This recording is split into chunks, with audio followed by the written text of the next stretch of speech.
Sony has today announced the 16 to 35 f2.8 G Master and the 12 to 24 f4G. So the 16 to 35 has two autofocus motors. The 12 to 24 has one direct drive SSM autofocus motor. SSM is kind of Sony's version of HSM or USM or whatever else. It's just a silent supersonic motor, I think is what it means. And they're both, according to the MTF charts, exceptionally sharp. They're both incredible performers. There's a couple of things that stand out, right? So on the 16 to 35, it has those two autofocus motors, and it's incredibly sharp.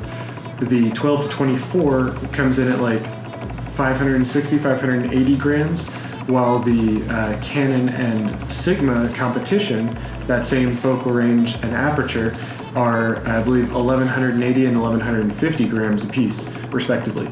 So it's very light. It really fits in with that ethos of mirrorless cameras, saving weight, saving size. The 16 to 35 has 11 aperture blades, which is incredible. The 12 to 24 has remarkably low distortion from the images and video that I've seen so far from it. So I think these are both going to be essential tools, and I think it's for Sony mirrorless photographers.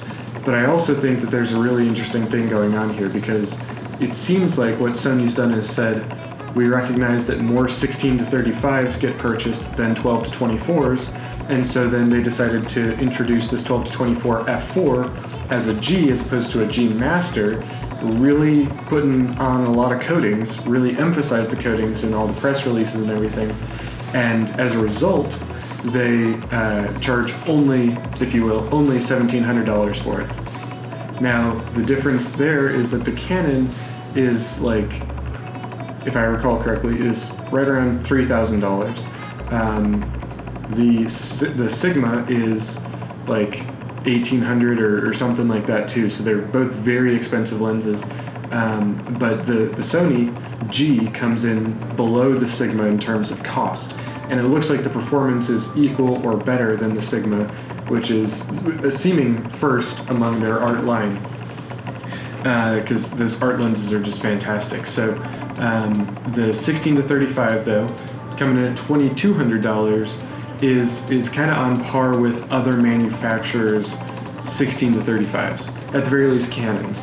So Canon's 16 to 35 2.8 is about $2,500, so it's also coming in below that, and it's supposed to be sharper, better bokeh with more aperture blades in that diaphragm.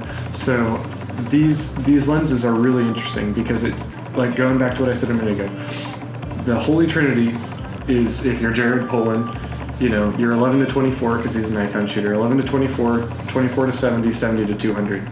But it seems like Sony's data is saying that more photographers go 16 to 35, 24 to 70, 70 to 200.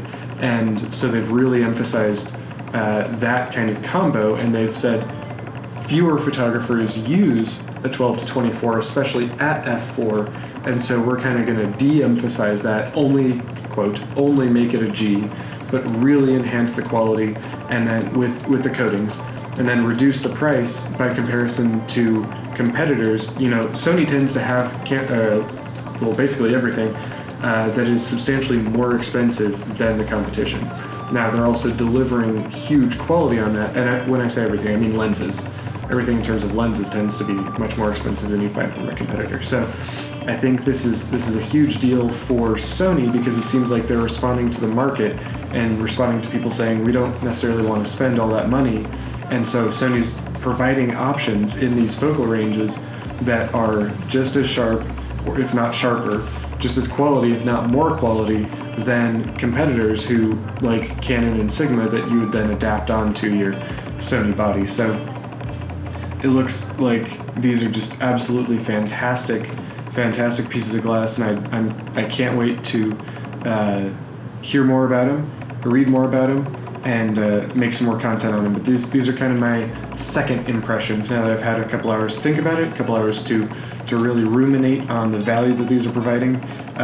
Watch some of the other creators' content. Max Yuryev's content was particularly useful just to kind of give some, especially with the distortion on the 12 to 24, give some context.